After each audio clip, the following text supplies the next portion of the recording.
They walk off. There's a whole fight now in the dressing room. I'm outside. There's a fight going on. And Chris and the drummer, Matt Cameron. Matt was never part of all the lunacy, right? They walk out and they do My Wave with an acoustic guitar and drums. And that was the ignominious, sad end of Soundgarden. It ended that night.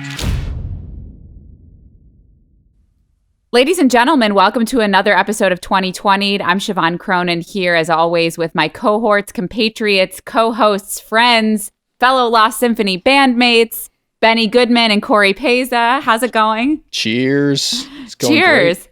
And I'm out of wine. That was kind of pathetic. Wine is fine, but whiskey's quicker. Oh, gosh. This week, though, part 2 with Steve Wood, senior manager at Shelter Music Group. But I feel like he has so many other titles beyond that. And you definitely have to listen to part 1. Like and subscribe. That sounds so corporate and boring. Let's call it as it is. Steve Wood is literally who you wish you were if you're a dude in any time period ever. Well, I'm a little more tactful and nice to our listeners than you are. So sorry about that. No, I'm just saying he's the coolest. So you see those like Dos Equis ads or whatever. I don't even know. Dos Equis? Yeah, whatever. Yeah. The most interesting man in the world. This is legitimately the most interesting man in the world. So many stories. Yeah. So let's just dive right in. Steve Wood, part 2. No water. Okay. 2020. 2020-d.com.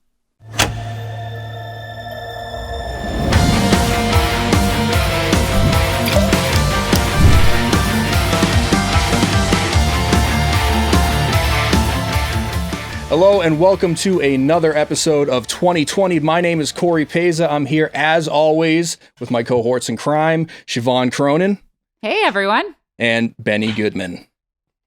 Hello there, Cory. That deep thought before you say something. I never know what to expect, but I'm always appreciative when it's very subtle and not. It's a grab bag. It offensive. Depends on the day. It may not last. Right, and that voice you hear, that handsome guy in the corner you see, that is our guest this week, who is joining us for a part 2 here. Mr. Steve Wood, who in the previous episode, if you have not heard it, go to 2020-2020-d.com.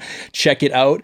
We get the ultimate guide to living rock and roll. That's the best way I can put it. Sex, drugs, and rock and roll. It was like the rock and roll safari listening to him talk. Like, this is where you see David Bowie doing blow in the bathroom. This is where Freddie Mercury is talking to Elton John about how he's going to leave the band. No, it's such an incredible journey you've had and so well told. So for anyone that hasn't listened, go listen to it. I'm excited to hear more.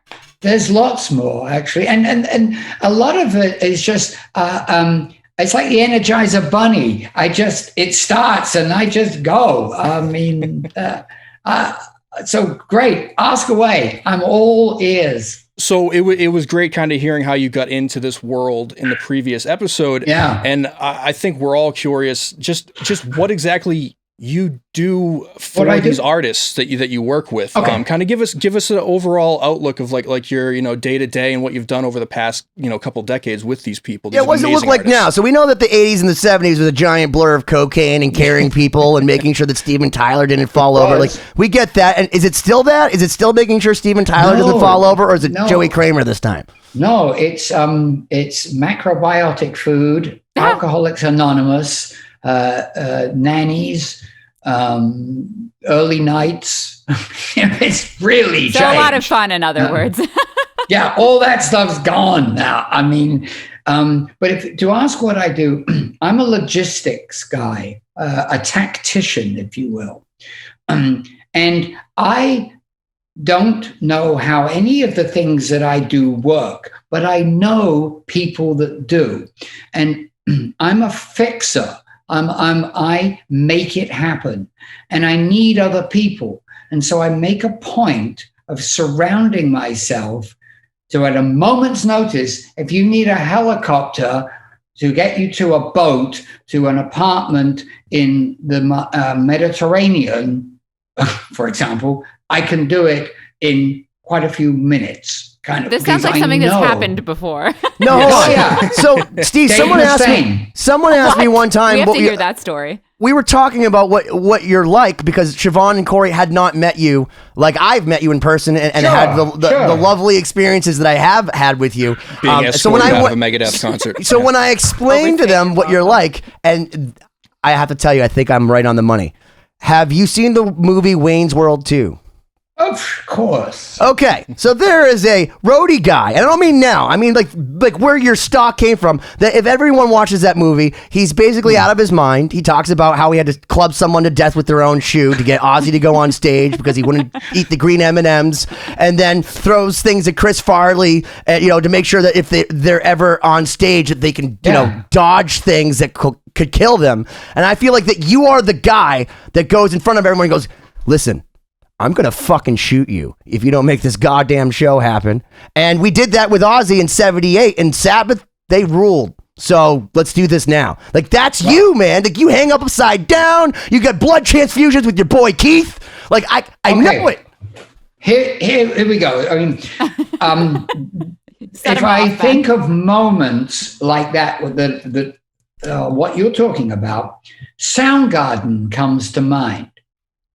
Okay. I was there to a manager at their heyday, right up to the day it went wrong. I was there. It was in Honolulu. And I have to tell you this story because it doesn't sound possible, but it is. They were the most dysfunctional individuals I have ever worked with. And that's pretty difficult when you've worked with Megadeth. I knew early on there was going to be problems here because the manager of Soundgarden was the wife of Chris Cornell. Already a recipe for disaster. Yeah. They were disintegrating their marriage. The other three were getting on him, saying, "Yeah, it's all because your wife is doing whatever." So as I arrived, they come up with this wonderful idea that she said, "All right, fuck it, I'm not doing anything." The band said, "Well, we're not." And so everyone looked at me and said, "Well, you take the wheel." I go, "What? I just showed up here. What? I'm a tour manager." So anyway, it was a world tour. I had to take control. And we were touring with Metallica. Oh, my God. All right? And we were doing this Lollapalooza tour at the time. Ben Shepherd. This is my Metallica Soundgarden pass from the exact tour that you're talking about, just so you know. Yeah, that was me. Ben, and he'll admit this, he was mentally unwell at this time. But it was untreated. And so we're on tour with Metallica, and Ben, if you liked Black Hole Sun, he would hate you for it. And he would spit at you, and he would go out of his way to be a problem. He'd start kicking Metallica's lights and just being a general nuisance. And their security guys, a friend of mine called Tom Rowe, on Lollapalooza came up to me and said, "Steve, if that guy does this once more, I don't care if you're on stage, he's going down." Like, they're talking about beating him up on stage. And so I had to spend so much time trying to keep him like pacified, the bass player, because he was not well. He was not well. And it was a non-stop job. And the next leg of the tour started in Europe. And I fly in the day before, and I'm at Heathrow, and they're flying from Seattle in first class. They only stayed in Four Seasons and Ritz-Carltons, everything. The plane arrived, and 20 minutes later, Ben Shepherd is walking through immigration towards me. He has a white T-shirt, black leather tight jeans, work boots with a bunch of duct tape around the foot part of it to keep the sole on. Okay, you can see the picture. Yeah. And a little wash bag like this. Now, they all had assistants in those days. And I go, hey, Ben, so I guess your assistant Scott's bringing your luggage. He goes, luggage? What the fuck are you talking about? This is it. It? We're going to Europe. It's winter. He goes, no, it's fine. He said, listen, I've got underwear socks on the rider. So this sounds like the singer of my band. I'll just they got like soap and shit and oh, okay, all right. So now we start this tour, right? And he kind of felt awkward to living in this luxury style in which we lived. So he would hang out with the support band who was staying in the Motel Flea Pit or whatever it was, and he'd crash on their floor with these guys. We still have the Ritz-Carlton suite or whatever, pay for it, of course. I mean, and he would. Ben's on the futon at the one stage below Holiday Inn that Ernie bought for us knew exists, like the Garden Inn or whatever the fuck it is. Yeah, and so that sort of thing would go on. And we're in North Carolina or South Carolina, and the guitar player, Kim Thayil, was of Indian descent, as you know. And he had a persecution complex that he was convinced that everybody was out to get him. So he's a paranoid schizophrenic? Correct. Is he actually a paranoid schizophrenic? He was, and he liked drinking. And we were at this hotel in the South, and there was a wedding. And it was a very white wedding. And they are obviously Soundgarden and a rock band. And we are going to the elevator, Kim and I, and these very drunk bridesmaids come up to him and go, oh, we want a picture. We want a picture. And he said, well, I don't want you to take my picture. And they're all drunk, and they took the picture. And he gently slapped her across the face. Now, we're in the South. He's basically Indian, as you can imagine, where this is going. And she went and told Daddy. There is now a lynch mob being prepared in this hotel to find him. Not with the guy from Dawkins, right? Not George Lynch. You're talking about an actual lynch mob, like the good old-fashioned American kind? Nothing to do with George Lynch. Okay. And they are looking to find him and teach him a lesson. I mean, this is getting pretty heavy. Was Ted Nugent leading all of them? He should have been, but he wasn't. Now they can't find him. They call the police. The police show up. Kim is now terrified of what's going on here, because if they had found him, I mean, it was a kind of a darker guy hitting a virgin white woman. I mean, it was a problem. So he was hiding in my room. The police negotiated with me. I was like it was like a hostage situation, and I was like negotiating. This is where the neuro-linguistic programming comes in. Correct. And I said, look, let me go and do my thing. And anyway, I got Kim to surrender. He was hiding in my closet in my room. So we had to go down to the police cell. They handcuffed him. They walked him out. I mean, the whole wedding party was jeering at him, calling him like racial names. Jesus, which the police didn't seem to worry about. And I spent the whole night sitting. But you do have a dude that just hit a chick, so I mean, I can understand them not giving a flying fuck, because but that's not appropriate behavior. Not at all. But it was gentle. It was wrong. No question. I spent the whole night on with lawyers because we were on stage the next day. And right up until like the last second, I was able to get him out, post bail, rush him to the stage, and bang, they went on. I mean, now that sort of thing was not unrare. I mean, this sort of thing would happen in Hawaii. Okay, it was the end of the tour, and there was more to come, but it was like Hawaii. Well, everyone's having a great time.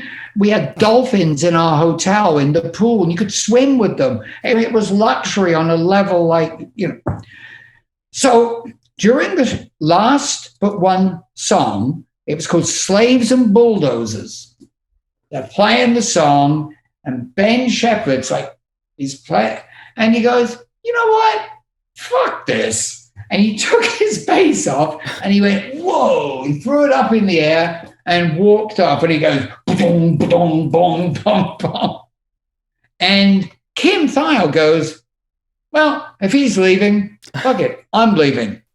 And now you got Chris Cornell's out front singing, and all you got is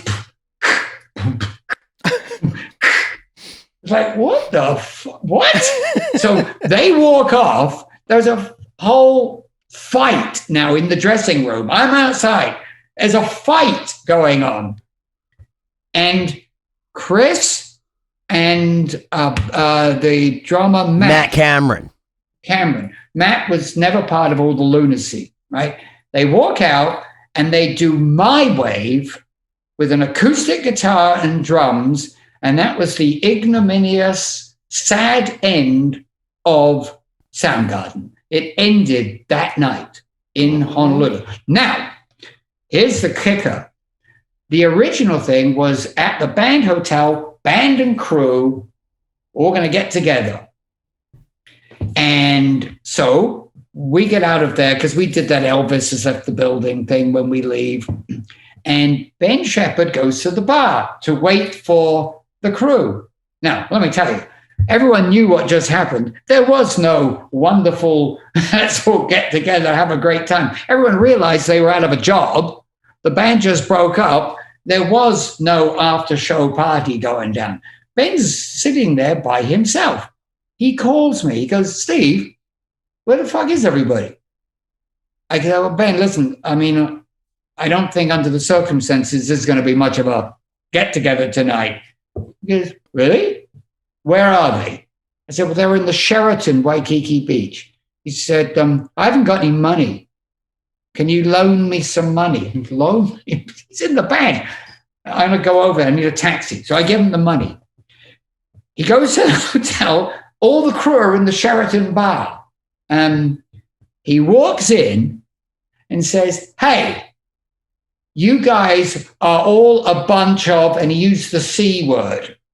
And then he told the cab driver to wait, and then he walked right out, got back in the taxi, and went right across Hawaii to the other end to his hotel. True story. I mean, nuts. And that's the type of thing I would have to deal with. I mean, is that Benjamin? If we learn nothing from Wayne's World 1, is that Benjamin is no one's friend. Yeah, yes. But that's just one of many things like that. Can I tell you why we loved having Paul on the show? And I want you to understand this too. We had David Aberzies from Pearl Jam, and a guy like you. People are too lazy to write memoirs. This can be your memoir. You could come on anytime, and we will sit here, and we will let you speak, because I'm going to tell you, my mom's going to call me this week and be like, did that really happen with Megadeth? Was that why you were crying? You know, like she'll call me. She really will. And first off, she's totally horrified by everything I've said on the show. But it's amazing because you have a memory, and then I find a lot of people in your situation have these insane memories where you're like, it was a Tuesday, it was 64 degrees. Vince Neil, I don't think he had shaved that day. He was pissed off because he didn't get the cigarettes he wanted. They weren't at the store. Like, you just know these details, and you can just. I mean, and Paul's even crazier in the sense with his chronology, because he's like, it was 6 minutes and 14 seconds and 35, and that's when Tyler took a breath, and you're like, whoa! And he literally when he did the show, he like stopped us. He's like, wait a minute, that didn't happen yet, and like his time thing so that the movie was proper. I'm like, dude, this can be like Pulp Fiction. You could start with Bruce Willis and end up with, with Uma Thurman. It's fine. No, this is so great though, because people have this concept of what managers or tour managers do, and it's always so funny to hear what you actually spend most of your time doing, which is handling these getting cocaine. Handling these insane personalities and Well, I wanted to say something from the last show, because I found a backstage pass from around the time that you were with Motley Crue. Now, if you look at this, it's the third leg tour, and as everyone can see, people who can't see, it's a giant dick sticking out of the Motley Crue pants. But did you see girls that had their parents in the audience wearing these, and did their parents not know what was about to happen with Tommy Lee? With his love gun? I don't know, but it's reminded me, I was very friendly with the Def Leppard guys, and they actually, during Pyromania, had a pass. Yeah, Fluff's part on stage where they could walk during the show. They had 30 naked girls that would feed them beer. Tell the story, right? Yeah, I love when Ben tells stories about things. It made me so excited. I'll shut up now. It says, I gave head to get this pass. I swear to God. Find that. I'm going to find it. It's probably made by John Otto. You probably will. I'm sure you'll have it by next week. But on the other side, I got to work with some of my heroes, like the Beatles. You see, I'm going to tell you a quick thing right now, which is crazy to me. I worked for a really great British musician called Dave Edmunds, amazing guitar player. I'm sure you know of him, Benny. Oh, I'm very well aware. Okay, I was his right-hand man. And Dave was neighbors with George Harrison. And Dave had a big gold Rolls Royce. And he said to me, hey, want to go for dinner with George? I'm like, no, I'm busy. Yeah. And so in the Rolls Royce, go to Friar Park, which is the album that's on All Things Must Pass, that we're sitting in the garden. This incredible castle type thing, right? Medieval. And it's a big, huge gate with metal across it like a castle and a knocker. And you knock on the door and it opens and there's a beetle looking at you. I'm dribbling, right? And so we go in and we're having dinner and George Harrison's going, carrots, there's peas. I can't process this at all. And then joints are being passed around. And he says, hey, Steve, do you play? I go, yeah. Well, let's go up to the studio and have a play. Now, at that time, Carl Perkins just showed up. Right? Nobody.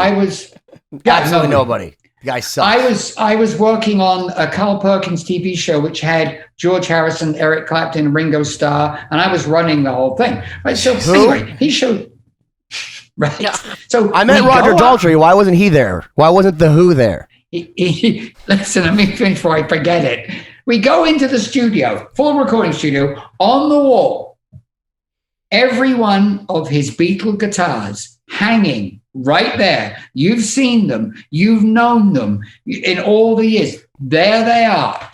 And I'm just looking at this. And then he said, oh, hold on a minute, Steve. I got something you might be interested in. Walks out, comes back, Sergeant Pepper suit on a hanger. I'm going, what? I'm going to wake up in my apartment because I'm dreaming right now. I'm dreaming. So then he said, okay, pick a guitar and let's do something. And Carl Perkins, George Harrison, and myself did Honey Don't from the second record. And I have the picture on my wall out there because his wife, George Harrison, took the picture and then the next day wrote me a letter on Friar Park, headed paper saying, Dear Steve, George and I would like to thank you so much for coming over. And George had such a great time because John Lennon had died. So he was pretty much a hermit during this period. And they thanked me for coming for dinner. Oh my God. That's class. Wow. Would you say that it made you a honey-do? I absolutely. Yeah. Wow. I'm blown away by that. I'm literally just in complete awe of that, because it's always funny to hear, because, everyone we talk to, it's like they have a different hero. It's, you talk to a guy like Shannon Larkin and he looks at someone like Aerosmith as the holiest. And obviously, Aerosmith is a holy band, but then you go and you talk to a guy in Aerosmith and they'll be like, the Beatles, and it's just amazing to hear these different levels. So hearing your story, like if you'd offered me carrots, if you'd offered me peas, if you had said, hey man, come upstairs and play my Rickenbacker, this drum set, I would have gone out of my mind. I can't even fathom. I got the picture though. That's the really amazing thing. And like a little bit later, I was at Air Studios in London with George Martin and Paul Another McCartney. Nobody. Yeah, he's the guy. Can we explain that to people? Because again, do you know who George Martin is, Siobhán? And I'm not trying to pick on you. I just want to make sure we understand. I mean, I don't know a lot about him. No. He basically produced every one of the Beatles albums. He's the fifth Beatle. That's about it. He's the fifth Beatle. Yeah. But anyway, so we're up at Air with Paul McCartney and Linda McCartney was.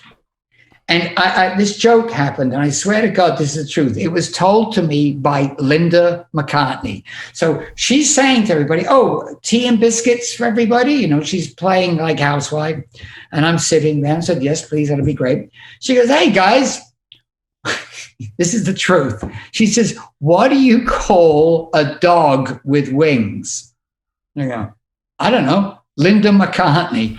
Swear to God, she told me that joke. If you can't laugh at yourself, that just made me love her so much more. Because Live and Let Die, what a song. Anyway, true story. Again, I'll never forget that, But, and then, there's more, there's lots. It's been a wonderful life so far, Benny, I got to tell you. What's a day in the life look like for you now? Obviously, the last year. Is that a pun intended, or is that just a natural thing? A day in the life. Good. Go ahead. So the past year or so has obviously been a little disruptive in your industry, but prior to that, obviously a lot less cocaine for your artists and everything, but you're still a fixer, I assume. What kind of things do you deal with? What are you dealing with nowadays? Okay.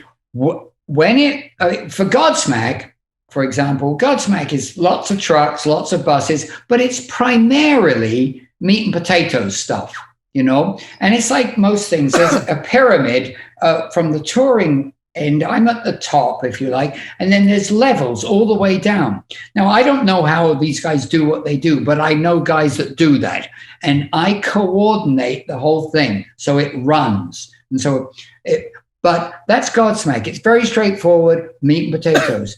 Now, when you're dealing with the Hollywood vampires, that is a whole different ballgame. And it is not for the faint of heart. How so? Why? Well, do you know who the Hollywood vampires are, Siobhán? Yeah, I do. Okay. So for our listeners that may not know, like my mom, it's Alice Cooper, Johnny Depp, and Joe Perry. So those guys are kind of the big deal. Yeah, so star power. You have three principles, and the three principles must have no favoritism. They all have to have exactly the same suites. It's private jets, okay? And it's on a level of detail unlike any other tour. For example, a 6-week tour of Europe with Johnny Depp, we never went through the front door of one hotel. It's all Elvis. We blacked out vans, the jets on the tarmac in a private airfield, off the jet, into the van. We even had a tour bus whose only job was to meet the jet, pick them up, drop them at the hotel, and drive to the next country. Full-blown tour bus. That's its job, okay? So when we get there, security in the street, security down below, out of the van, fans there all the time. We go through all the corridors, the kitchens, into the service elevators, up into the floor. The rooms have to be checked. I like to get there first to make sure everything's right. all the things, the amenities, the flowers, the candle, whatever they want. What's Johnny Depp's thing? Is he a V8 guy? Like He's a wine. Likes wine. What kind of wine does he drink? Is he like a box wine guy? High end. No, high end. Well, Ernie gave him 3 bottles as a gift, and I think they were maybe 20,000+ a bottle, and they drank 2 of them right in front of him. Listen, Ernie loves. I hate the taste of wine, and I can't tell you how many times he's given me wine. He's like, "This is like one best wine of the century," and I'm just like, I drank half of it, and I feel like it's making my face flush, and I'm like, I should go antiquing. Yeah, I prefer root beer. Anyway, so then everything. Security outside the rooms, it all has to be coordinated. And moving these people it's not just, hey, be in the lobby. It's not. The whole thing is micromanaged. Has there ever been like a scary set? Because this to me, I mean, it sounds glamorous, but it also sounds very stressful, like having to live like that. Has there ever been like a scary like security situation or something where people have felt compromised because of these things? Yes. We sometimes there's a bomb threat, which are all nothing, but what you have to take them seriously. And then dogs have to come in and you have to take them seriously. But no, it's not glamorous, actually. It's hard work to dot the I's and cross the T's. But at the end of the day, for me, when it happens, the lights go down and the roar, it's wonderful. I mean, it really is. Mm-hmm. And here's the thing for me, and I'm sure you can identify with this. Touring and doing what I do is like you travel 300 miles to a place. And then when you get to the place, you dig a great big hole in this place. And then you stand around the hole till about midnight. And at midnight, you fill the hole in so you can't tell there was ever a hole. And then you go into whatever your mode of transport is to another place and do it again. And the thing is, for a guy like me, I like that because I like to get rid of everything and start again. It's the same thing, but new. Are there any dead bodies in those holes that we should be aware of, Steve? Occasionally. Okay. That is the best description of touring I've ever heard, though, because it really, after many dates, it does feel like that. You're That's just like it is. Starting it's like if Charles Bukowski had like on touring. Yeah. No, seriously, Steve, that's like the fun. That's one of the best things ever. I hope Cory, please take a note. You probably already did because he's smart. He did. That's the greatest quote ever. Literally, like that's just such a metaphor. That, like, first off, I don't get it because I don't tour and nobody cares about my music, and I don't dig. So nothing about that relates to me. But I think as far as understanding what music is like and knowing from someone that looks through the glass at the cheetahs, someday we'll dig holes. Yeah, with Gen Pop. Like I'm in the Gen Pop. But I could see. I lived through Siobhán, and I gotta tell you, man, that was literally eloquent and so on so many levels. Literally, pun intended, on so many levels because. People don't realize, like, imagine seeing a band like Bon Jovi, okay? You run miles of cable. Of cable. And back then, they didn't have LED lights. They used par cans where people exploded and died and got electrocuted, and it literally burned off the top of your fucking head. So a band like Queen... They literally used more than a city worth of power for that fucking stupid light show they had in the 80s that moved back and forth. The guy sitting up in the truss? Which I could do now going to Spencer Gifts with LEDs that are nice and temperate. So it's very interesting to hear how you talk about that because we live, and the only reason that I recap it the way that I do is because a lot of people that listen, they don't know. I mean, you're giving me a lot of credit on stuff, and I appreciate you not telling me I don't know things that I shouldn't know, but like that I'm also like a nerd about. But a lot of the people that listen, they're learning from you, and they're gonna now listen and look up all these things. And I am so happy that you're able to explain it in a way where, again, and I'm gonna call out my mom.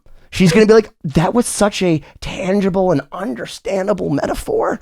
And it was eloquent, it was articulate, and you can understand why he's overseas and why don't people like that speak on television here, and it's just it's wonderful. I'm glad you're Tour my managers friend. they never get credit. All these people that work behind the scenes, it's like an incredible We are the machine. gatekeepers. We are the gatekeepers. And people like myself and who do, we basically control the traffic. And it's a very powerful position. But the strange thing is, at the end of the day, if the person doesn't want to do what you say, then it's, well, hey, okay, it's up to you. It's like, if you're the head of Hewlett Packard, you don't have a guy below you tells you what to do. You do as you're told. But in this job, it's kind of different. You know what I mean? You tell them, but if they don't like it, well, okay, that's your prerogative. But it's to me, it's been a wonderful, wonderful experience, and I really do love it. I mean, there's been times I tour managed a band called Alter Bridge and Creed. You remember those guys? Yeah, Sure, of course, yeah. I only 30 million records or something sold. Yeah. And Miles Kennedy, Mark Tremonti. And Miles sings now for Slash. And I will go on record as saying that I think Miles Kennedy, who is also ironically in the movie Rockstar at the guy at the end. So is Michael Starr. Yeah, yep, and it's Zach Wilde playing.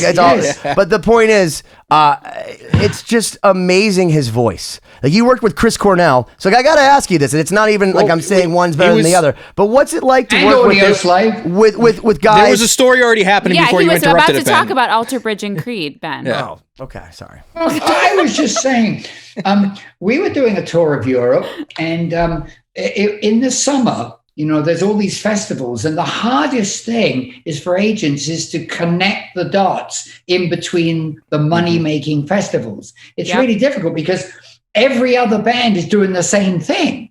They're trying to, to pay the bills. And so we had a show in Clermont-Ferrand, which is a place in France. There must have been 15 people that showed up for this concert, right? And this is the visual that I have. After the show, the drummer, stood up and he threw his sticks into the audience, as he does. And I watched them go donk, donk, donk. Didn't hit a damn person. I mean, really, I'll never forget that. And Mark Tremonti had a brother who was on that tour, and he said, yeah, but did you see that guy in the front? He really had a great time. Did you see him? It's all that matters, right? Anyway. I like the fact that you have no fear calling it as it is and that you're very transparent about it. So I'm going to get back to my idea that I had while interjecting your idea rudely. You worked with Chris Cornell, who I will go on record as saying he's up there with a Freddie Mercury or a Ronnie James Dio. Yeah. He's in the same ballpark. Yeah. Now, Miles Kennedy's still living, so it's hard to say, in the wholly legendary way, as someone who's passed us, where people immediately go, oh, well, they were so great. But as far as a guy that's alive, Miles Kennedy is literally one of the most insane vocalists I've ever seen. And, of course, he goes and fills in for Axl Rose because, during that whole Guns N' Roses hoopla, and they did the Rock and Roll Hall of Fame, which I think is just a Rock and Roll Hall of Shame piece of shit, total fake bullshit facade, like stupid raping of the music industry. But Miles Kennedy saved the fucking day because he can sing like a motherfucker. And it doesn't matter if Axl Rose is there, if Miles Kennedy's on stage, or Todd Kearns, the bass player from Slash, who also sings like that. What's it like working with guys like that? What's it like? Do you sit and pinch yourself? Here's the thing. I'm going to tell you the story of how he got the gig with Led Zeppelin. All right. This is a good one. On tour in Europe with Alter Bridge, the phone rings. Jason Bonham looking for Miles. Hold on. Miles? Jason Bonham's on the phone. Oh. Jason says, we got this thing. Need you to come to London. We all knew what it was. Miles and I were like kids in a candy store. My job was to find the lyrics for all these Led Zeppelin songs. I was so excited. It wasn't even me doing it. It was we were getting Led Zeppelin songs. And Miles, I got his flight and I worked it all out for him. And he flew to London. He told me the whole story. He gets off the plane in London. And there's one of the assistants of Led Zeppelin there meets him. And he takes him to the studio in Chelsea. And he walks in, and there's the three of them. There's Jason, Jimmy Page, John Paul Jones. I don't know how he didn't shit himself, but he no. I mean, just think of the pressure. And he walks in, and they go, "Okay, right, let's start." And the next thing that happens goes, "Dang, dang, good times, bad times." And then they just started going through all the songs. I don't know how he pulled it off because I would have been petrified. I can tell you, he's one of the greatest performers of all time, and he sings better than any motherfucker. Yes. And in fact, I would argue that when all of this is over and that we're just a footnote in the legacy of time, that he will be tantamount to Robert Plant. I think he's on that level. So as far as an all-around singer, musician, dude that plays with Slash and Mark Tremonti and just shows up everywhere, and the fact that he's humble, good looking, and owns it. Much so. Owns it, but he's like super humble, like to the point where it's disconcerting. I think I met him backstage one time, and I said something snarky, like thinking he was gonna find it funny, and he just like took the wind out of my sails by being so polite and gentle that I was just like, well then, all right, well have a nice night. I'm glad. Thank you for this wonderful experience, and I'm gonna go sit my head in shame now. I've never seen him angry, upset with anybody. He's the sweetest human being. His wife is wonderful. He lives in Spokane, and to him, it's his. Can you give us his phone number? We're gonna call him. Corey, bleep it out. Yeah, I know you do. He's a wonderful guy, and the song Blackbird, which I'm sure you know. You know the song Blackbird, you guys? I sang it with Nuno when I was at Alter Bridge, and it's one of the greatest moments of my life because I'm in love with Nuno Betancourt. So the fact that I got to look at him in the eye and sing Blackbird as Miles is singing on stage, it was a moment that I'll never forget. He didn't really look me in the eyes. He kind of looked me in the slits. You know? Well, he might have been looking behind you. In the last verse where he changes and he goes up an octave, sick. Yeah. Absolutely sick. Yeah, it's basically like when Eddie Van Halen used to walk on stage and play Eruption, except with your voice.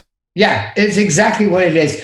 I did hundreds of shows with those guys, and then Creed too. You know, I will tell you a funny story with Creed in Indonesia, because there was a lot of talk about the Scott Stapp Mark Tremonti relationship. You know, well, I do.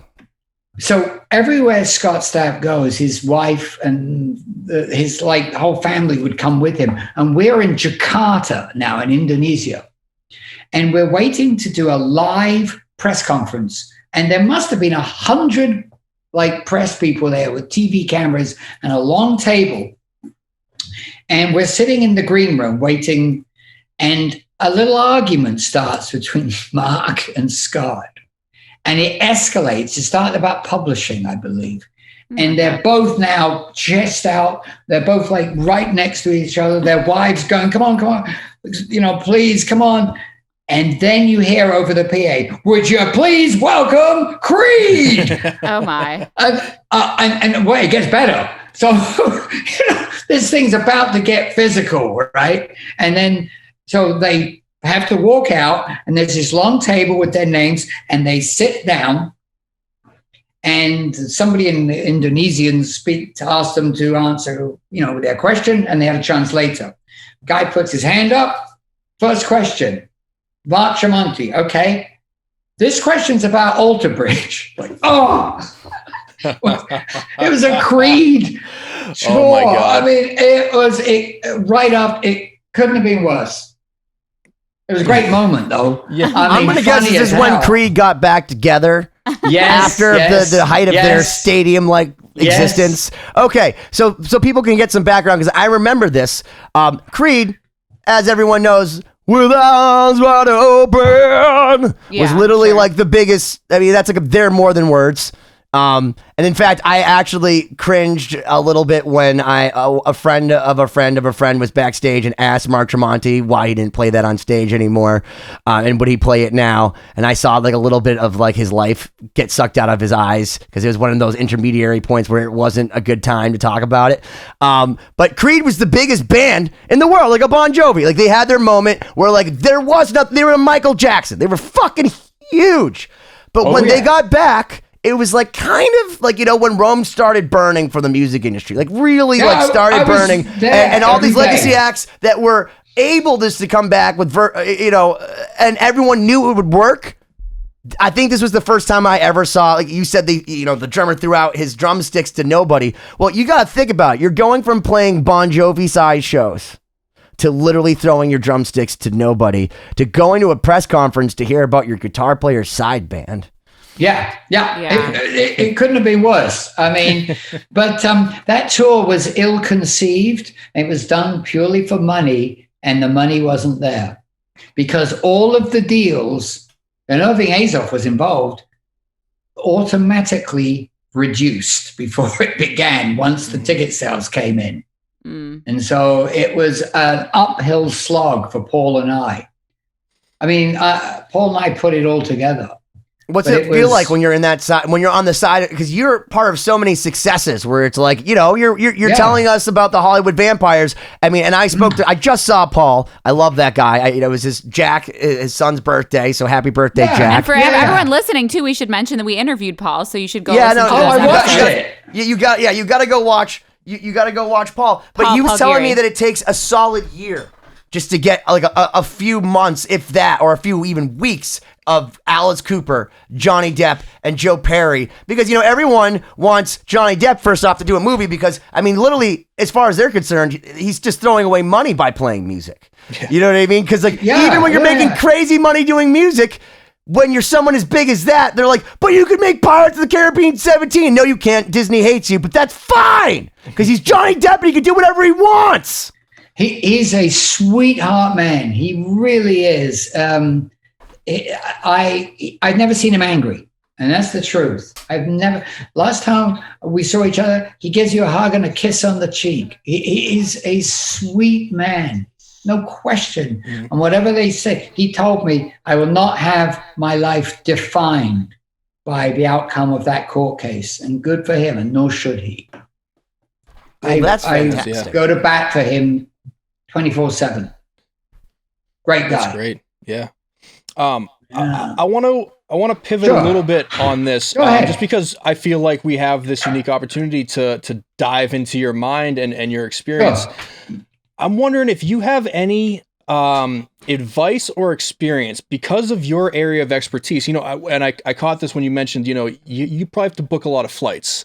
It's part of the gig, right? Yeah. Are there things, that most people don't know that you might have insight into as far as booking things, travel, hotels? Like what do our listeners, what can they learn from you as someone who has done that for decades? Right. Here's the most important thing. It's about relationships, no question. And for me, I like to work with the same people day in and day out. It's not about, can you do it $10 cheaper? No, it's about, and please, let's not forget, you're dealing with the person on the other end. It's not the truck or the bus. It's the person. It's a human business. And I spend a lot of my time trying to create the relationship. And that's so important. And the most important thing is you have to go out of your way to keep that green, because eventually the shit's going to hit the fan. And if you don't do that, they're not going to go the extra mile. And I'm talking about that with the road crew. Always make yourself available. Always listen. Always try to help, because when you need them to do, like, go 36 hours without sleeping, they're not going to do it for you if you're a dick. Right. And that's the truth. I think this is something that our not to interrupt you, but I think our generation has lost this a bit, because so much is done. It's like an online marketplace. You do everything on the internet. You're not interacting with people. And I noticed this with my mom who runs a business. She's got a person for everything at every place that is a vendor of hers or a radio station or a TV station. She's got her person that they've got a long-term relationship with. And they're always, like you said, constantly helping each other out. So it's really good advice because I think a lot of that is lost now. It's vital, actually. And I always try to get to know who I'm working with and remember their birthdays or call them up when you don't want anything, because don't be that guy only call when you want something. Yeah, absolutely. I sometimes say, hey, I'm calling you. And you know what? I don't want anything. I tell them that because it's funny. Yeah. But it's true. It's really true. So, the expression, treat people the way you like to be treated yourself. It's really important because running a band and touring, it's a service industry. It's a service. And you need other people to make you look good, if you like. You need them. And if you don't treat them right, they won't work right. It's that simple, So right. that's the advice I would give anybody that's trying to do this is if you do the right thing, by and large, the right thing will happen. What about advice maybe for someone that's interested in doing the type of work that you do or getting involved? I know for you, a lot of it was serendipity and, a different time, but if someone were interested in doing what you do, what does it look like now in this day and age to get into it? I can tell you, it's how it looked then. There is no immediate answer. It's as weird as this may sound, it's a question of being in the right place at the right time. And I can't tell you this is the way because I don't. People say to me often, hey, how did you get into this? And I go, I don't really know. So you get off that subway stop or whatever. Well, yeah, but you can't tell them that. They think you're fucking nuts. It's just certain things have to jive, and there's a crossroads, and you either go down one way or you go the other way. Well, you certainly have a magnetism that's very apparent that I feel like with a lot of the people we talk to, there's a charisma about them. Like you meet a guy like Paul Geary, who's your partner in crime. Yeah. And he makes you feel like the only girl in the world, within 5 seconds of being in the room. He could be in the room with juggling 37 people, rock stars, isn't that? But somehow he's able to make you feel like you're the only girl in the world. Yeah. And that's something about, again, what you guys do that's so important is being able to handle 1,000 people, do this, do that. You don't even know how the fucking flux capacitor works, but you got to get back to 1955 and save the fucking day. That's what you got to do. And I love the way that you talk about it. And I love the dichotomy between someone like you and Paul, because Paul and I go back, 2 decades, and he tells me things, but he's again reserved in the sense that if it were me, I'd be like, yo, I was at George Harrison's house. And let me just fucking tell you, you man. 100% would. No, I would. Yes. I would. Dude, I'm not above it at all. And it's amazing that he can withhold information. I knew him for over a decade before he told me he went out with Moon Unit Zappa. And that Frank Zappa hung out with him for a moment. And that he was sitting with the girl from the Beverly Hillbillies, waiting for his date. And I'm like, you omitted that one? For years. And he still has things that I don't know. But you're I'm not going to say you have the hubris that I do, because that would be insulting, because you're British. You're way above my culture level beyond that. That'd be condescending and insulting. But your candor, I think that's the word I would use. Your candor is very illuminating, and the transparency for which you speak, and I say that in a very nice way, because it's easy to understand as a plebe. As someone in Gen Pop, to understand the picture that you're painting versus saying, well, what happens in the 80s stays with the cocaine dealers. That's what we get a lot. And you're just no, man, it's true. That's what happened. And tell thank you something. And now we're using the word manipulation here. I learned very early on, for example, if I'm in America at an airport, if I say with my best English accent, excuse me, I wonder if you could help me.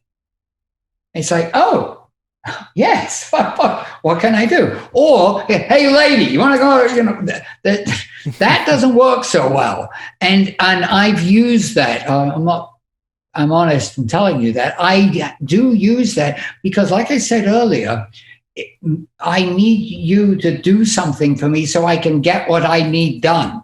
Mm-hmm. And that needs people to do what I want.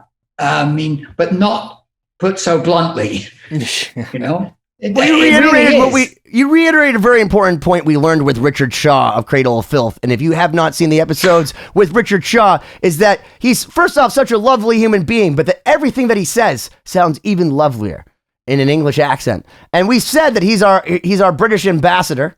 But Steve, I would like to say that if you're willing to take on the moniker as well, that we love people that speak with a British accent because you just immediately sound smarter. You lend than credibility to us, right? It's sure. amazing. Well, thank you, but please know that it isn't actually true. I mean, it's a kind of a smokescreen. I mean, many people in America feel I'm related to the monarchy, but I'm not. But the English accent, luckily, goes a long way. It really does. It really does. I thought you were about to start speaking all Southern, like, hey, I'm just fucking with all you guys.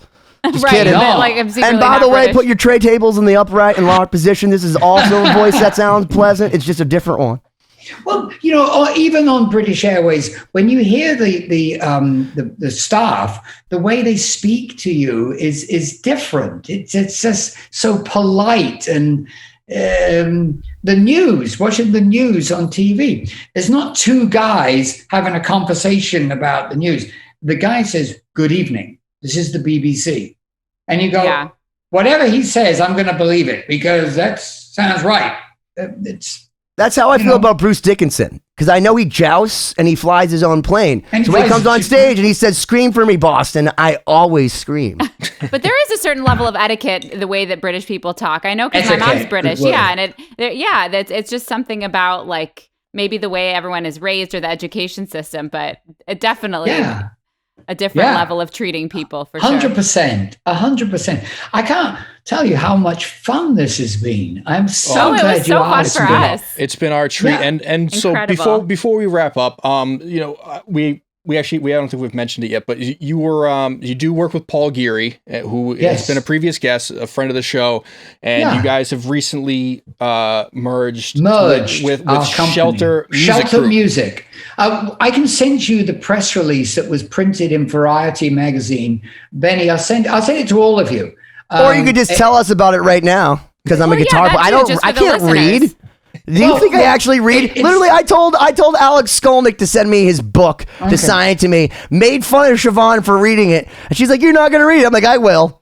Haven't read it. I'll send it as a comic for you. Please do. No, have one of Paul's friends, like have his sister Fran, come to my house and read it for me to me, and I'll be fine. Yeah.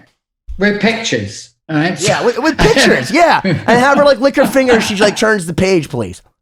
All right. I will send it to you guys because it's all in there and it talks about Fleetwood Mac and ZZ Top and everything else that we're involved with now.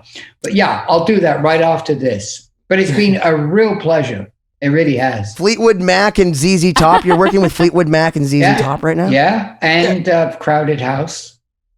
That's amazing. See, that's the thing that I love about you guys. It's just let's just drop legends. Yeah, and just real quick, we're wrapping up, but in today's climate right now, the world is weird. How are you dealing with that in your end of the industry? Well, I tell you, I'll try and be brief. Take your time. Honestly, take your time. We can make this a longer episode because this is genuinely the first time, other than maybe Pauly Calafiore going on a giant rant about how energy is, you just got to do it and be a lion. I don't think I've ever felt so inspired by a guest, like just immediately. Sometimes it has to sit in and I have to listen to it a few times before I realize the brilliance of someone like Paul. All right, well, let everyone listen to him talk instead of you. All right, just cut me off. Just turn off my mic. And fix your mic. I love the way you do that. By the way. So look, Paul and I knew that in November of 19, that was the last, it's in Mexico City. And we knew that that's when Godsmack was finishing touring. And the next big run would be in 2020, and it was April on, and we knew that we would have to sort of financially float the boat until the next money came in, So we did what we had to do to pay for all the employees, and because we knew it was coming. And at that time, Carl Stubner, who's the chairman of Shelter, called us and said, guys, how would you like to come in on this big merger? So we had lunch and we said, well, we got all this done, and what's the point? I mean, thank you. We're very grateful that you asked, but we're good. Thank you. Then COVID started to rear its ugly head, and we go, whoa, wait a minute. That April where all the money's coming isn't coming now, and we're in for a big amount personally. And just as we're thinking, what are we going to do? What are we going to do here? The phone rang. It was Carl. And he goes, because when you put in what we have to the deal that they're putting together, it's a whole different complexion to the overall picture. And so he came back and asked us again. And this time we said yes in about a nanosecond. That was lucky. Wow. Yeah. How often does that happen? It doesn't. I mean, because we were looking at, writing massive checks, which we had to do anyway, but there was a silver lining.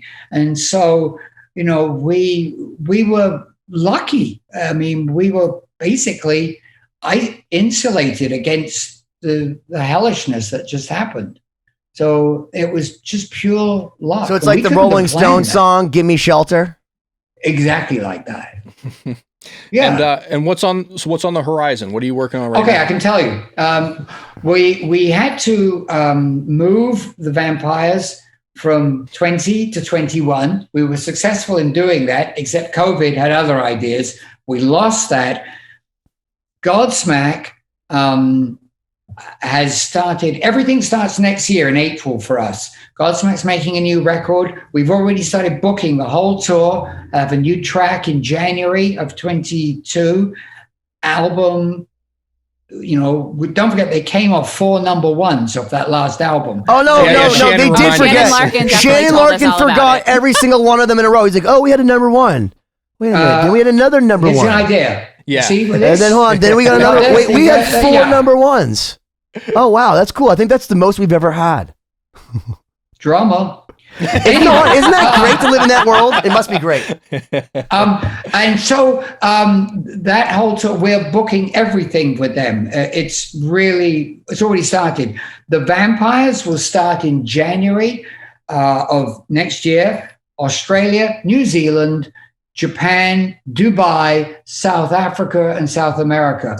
So we're already going to have a blockbuster 22, assuming there's no more COVID type disasters. So this is a giant light at the end of the tunnel, is what you're saying. Yes. Yeah. It's so bright. I can hardly see. I mean, it's like crazy. Japan yelling, Johnny, Johnny. Yeah, they do. We played there 2 years ago on a private for Asahi beer. It was insane. Crazy. That brings up a good point. Like, because you have people like Joe Perry or Alice Cooper or Johnny Depp, do you have like dignitaries from countries go like, I need to meet them, or my daughter loves Johnny Depp? So like, who have you, can we find out, like, who have you met that's like absolutely like you would never think you were because we talked to Rodolfo Zuniga, who's a friend of Siobhán, and because he plays with Julio Iglesias, who, by the way, like, I think he might be tantamount to Johnny Depp as far as he's like Kiss the Ring. Motherfucker, that guy's a Spanish fucking Marlon Brando. No, but I'm saying they went to the goddamn Kremlin, and you're thinking to yourself, who goes inside the Kremlin? No one goes inside the Kremlin. Fucking Julio goes inside the Kremlin by the schoolyard. We were in Russia, in Moscow, and they actually went to Red Square and to the tomb of Lenin, and there's a lot of perks with a guy like that. Is there a picture of Johnny next to Lennon going like, because those that don't know, he's like in formaldehyde. Like you literally can go get like a picture you taken can with. stand next to him. Yeah, you can. Yeah, he's just sitting there like, is it real? I don't I'm think waiting there's a for him lot of just to wake up and selfies just be being like taken, punked. though. Ashton Kutcher comes out. He's like, nah, we're kidding. Yeah, punked. No, you do. You meet a lot of sporting figures, politicians, mayors. I mean, they all want to be in on the action. They all do. And it's fun. It's a lot of fun. It sounds like it. It beats working for a living. Right. I'll tell you that. Indeed. Yeah, it does. And I'm eternally grateful and I'm blessed that I've been able to take something that I would have done for free and turned it into being able to provide for a family and all.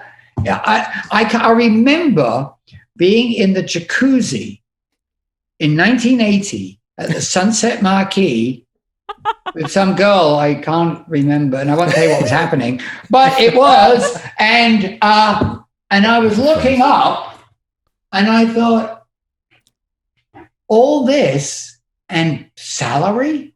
Wow.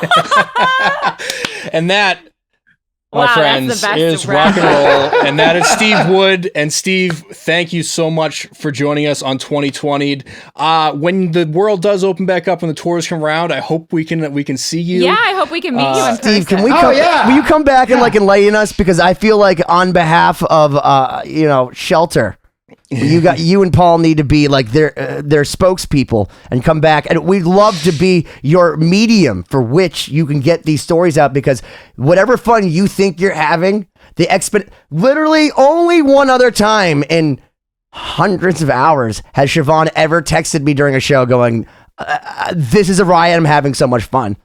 Literally doesn't happen because she's not phased. She doesn't even understand what Gen Pop is. She only knows Gen Pop as Gen Pop. So for you to entertain us the way that you have and to enlighten us and to be so candid, I can't tell you how much I appreciate it, because people, they dance around it and you're just like, nah, man, this is what happened. I put on my gloves. I put my hands in this fucking shit. And here we are. And David Bowie made it. That British honesty. It's just there.